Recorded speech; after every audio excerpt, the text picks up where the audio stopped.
volumetric analysis children. Volumetric analysis 3.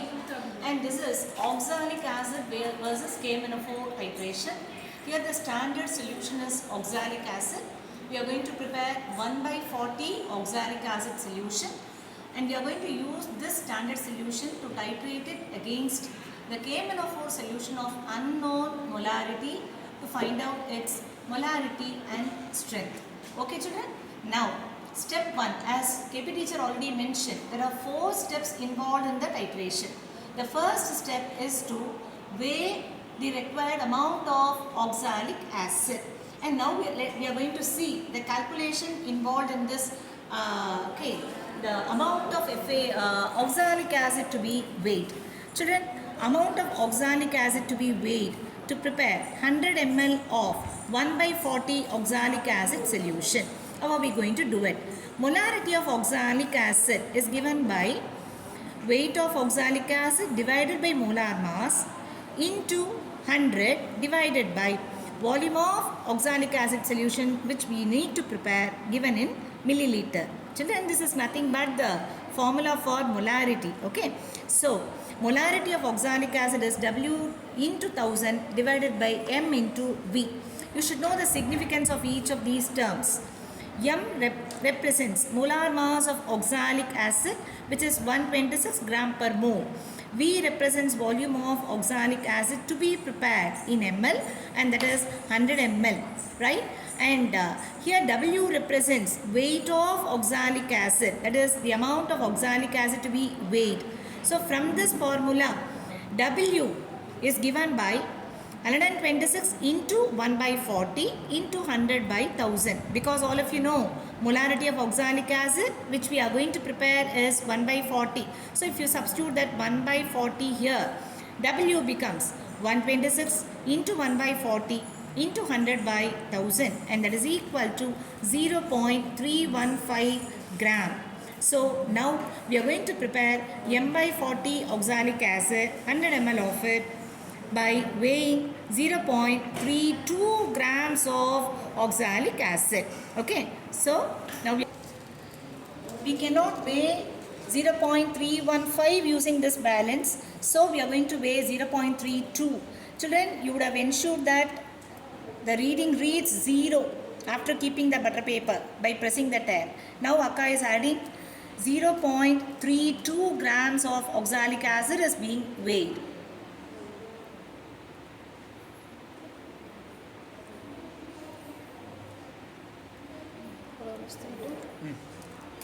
Now it reads 0.32, and we have to carefully transfer this weighed oxalic acid, 0.32 grams of oxalic acid which has been weighed, that has been transferred into the conical flask through a funnel.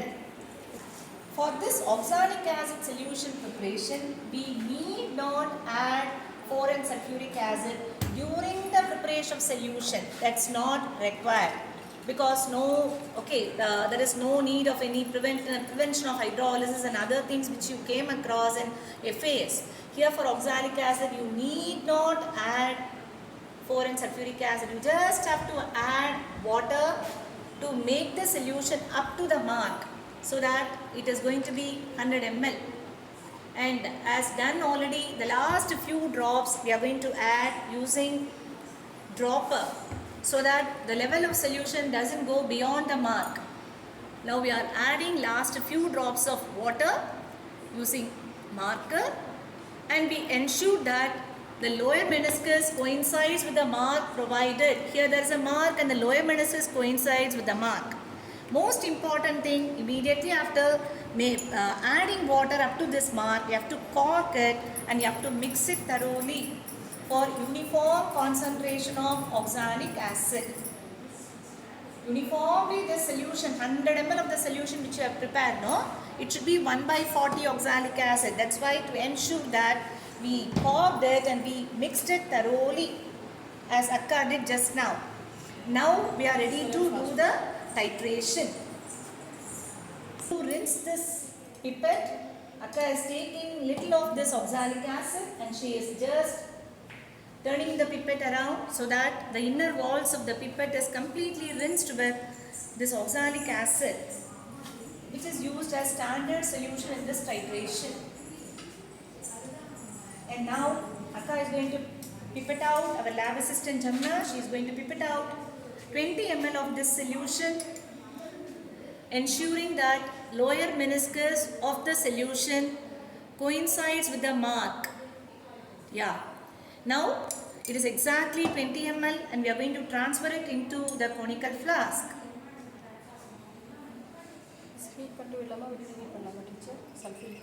Add and now children, even this titration is performed in acidic medium. Oxalic acid versus K-Manophore titration is also performed in acidic medium, and to make the medium acidic, we are going to add 20 ml of 4N sulfuric acid. That is one test tube full we are adding, and this is 20 ml of 4N sulfuric acid which is being added. And most important thing, for this oxalic acid versus K-Manophore titration, the temperature at which the titration is being carried out is 60 degrees Celsius. It is not at room temperature, it is going to be performed at 60 degrees Celsius. Okay. The reason, we will just see. What is the reason behind it? Here see children, this is the reaction involved in the titration. Oxidation half is oxalate ion present in oxalic acid, no? That gets converted to carbon dioxide. Okay, and reduction half is permanganate gets reduced to Mn2 plus ion, and this is the overall equation. If you look at the overall equation, you see that carbon dioxide is one of the product formed in this titration, right? And you know, carbon dioxide is a gas. Carbon dioxide is a gas. Gases tend to be less soluble at high temperature. And this being one of the product, this gaseous carbon dioxide being one of the products formed in the titration, if you just remove it, if it is expelled out of the conical flask, the equilibrium is shifted in the forward direction and the reaction can take place more easily.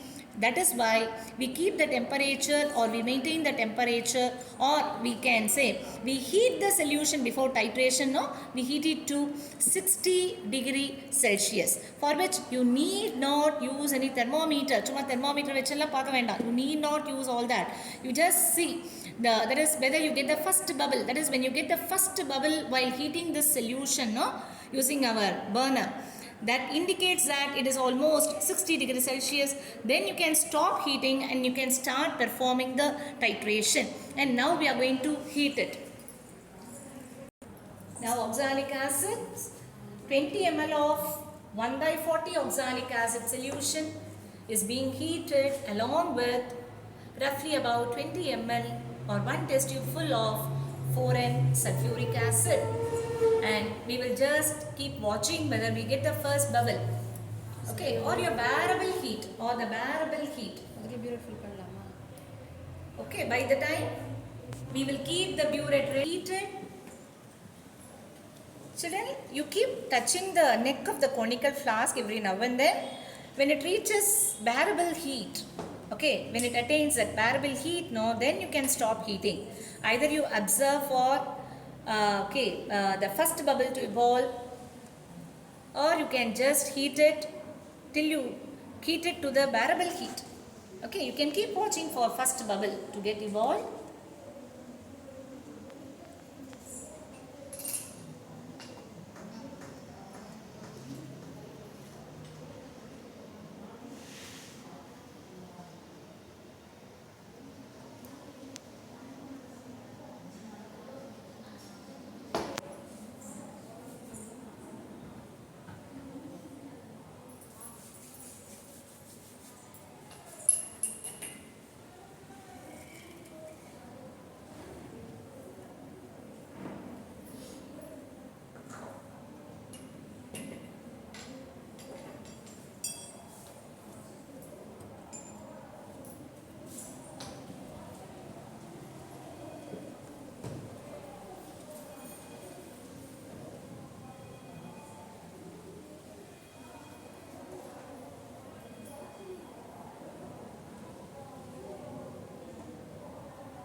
Yes, the first bubble has evolved and now the solution is ready for titration. Now we are going to titrate this hot solution with KMnO4. Solution is going to be titrated with KMnO4, and in this titration you will observe one thing. See, Akka adds first few drops.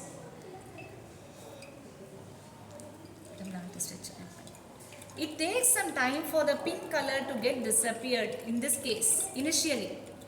Okay, but later as you proceed with the titration, the disappearance of pink color, no, it takes place quickly.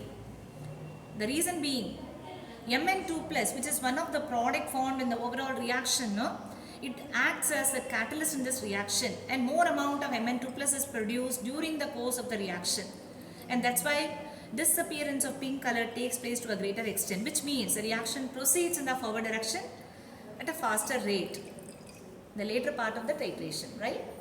Okay, now Akka keeps adding KMnO4, deep purple colored KMnO4, as it is getting added to oxalic acid solution, the color disappears because KMnO4 or MnO4 minus ion, the permanganate ion, gets reduced to Mn2 plus, and Mn2 plus is almost colorless, and that is why the color disappears as you add deep purple colored solution to oxalic acid, because oxalic acid reduces permanganate to Mn2 plus. But when all oxalic acid gets exhausted completely, when oxalic acid is reacted with the added KMnO4, when all the entire amount of oxalic acid gets exhausted, the extra drop of KMnO4 imparts pale pink color to the solution, and that indicates the end point in the titration. And now let's see what's the reading, children. 20.9 hours. Yes. Now the burette reading. 20.9. Okay, it reads 20.9. So the titration, the titer value in this particular titration is 20.9. And children, again remember, while filling the burette, you would have filled this lower part also. The part below the the knob, that should also be filled. Only then your titer value will be correct. KP teacher also has instructed you in the previous two titrations. You can recall that. Okay. And now, children, while adding KMnO4, if one or two drops accidentally, okay, unknowingly, if it just falls, okay, at the neck of the solution like this, no, it means some little volume of the added KMnO4 remains unreacted. So that should not be left that way, because it may tend to change the titer value. So in such a case, now you can add little water to transfer that solution, pink colored solution, into the conical flask.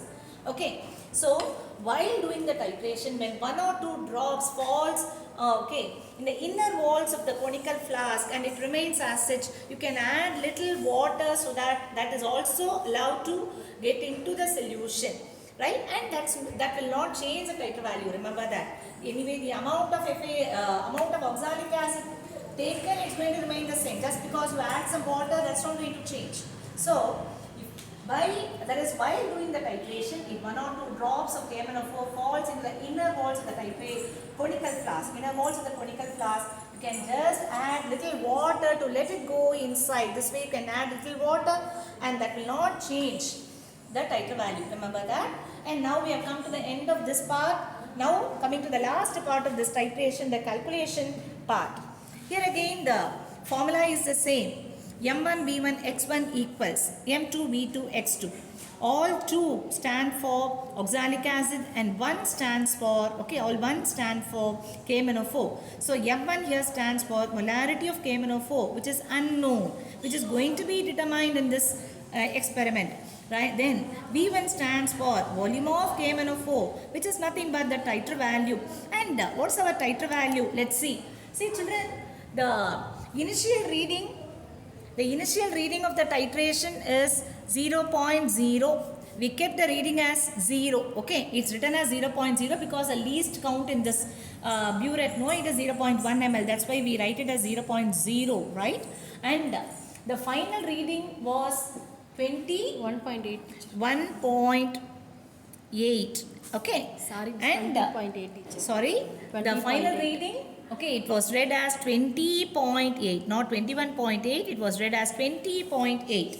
Now, Okay, we continued the second titration by keeping this final reading of the first titration as the initial volume, so 20.8, and we got the final reading as 41.6 ml. Now children, volume of KMnO4.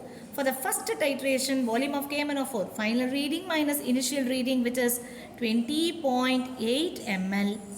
And for the second one, final reading minus initial reading, it is again 20.8 ml.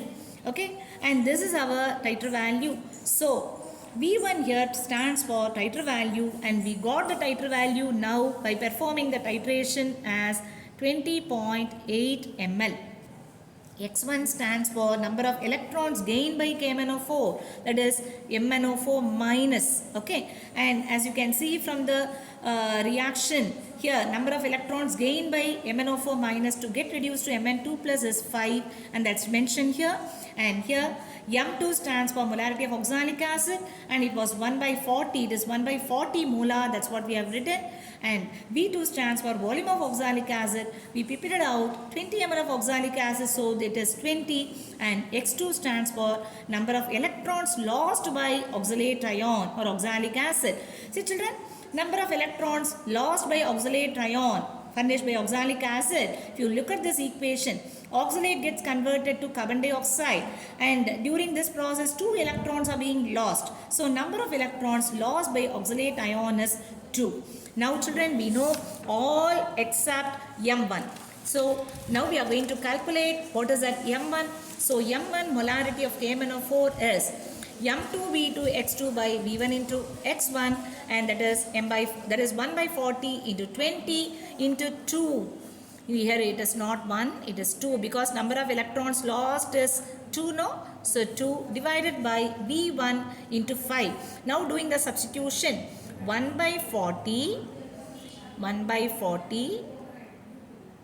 into 20 into 2 divided by V1, which represents volume of KMnO4, and in this titration it is 20.8, so 20.8, and that multiplied by 5.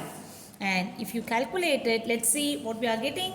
See children, these gets cancelled, and it is nothing but, let's do the calculation. It is 20.8 into 5, which makes it 104. So it is 1 by 104, and 1 divided by 104 is equal to 0.0096 molar. So molarity of KMnO4 is determined as 0.0096 molar, and we also need to calculate the strength of it. So strength is 0.0096, that multiplied by, okay, that is molarity into molar mass is the strength of KMnO4. Molarity of KMnO4 is 0.0096, that multiplied by molar mass of KMnO4 is 158, and it amounts to 1.516, which is written as 1.52 gram per liter. That is, we substituted molarity as 0.0096, that multiplied by 158 makes it 1.52 grams per liter. So the result, what is our result? Molarity of KMnO4 is 0.0096 molar, and strength of KMnO4 is 1.52 gram per liter. Same thing you will also result write in the right hand side of the experiment. 0.0096 molar is a molarity, and strength is 1.52 gram per liter. Okay. Date நாளைக்கு 9 date இன்னைக்கு 9 நாளைக்கு 10 நாளைக்கு 10 தானே. Okay. So we performed this experiment on 10th of November. So you can mention that as a date of this experiment children. For volumetric analysis 3, the date is 10/11/2020.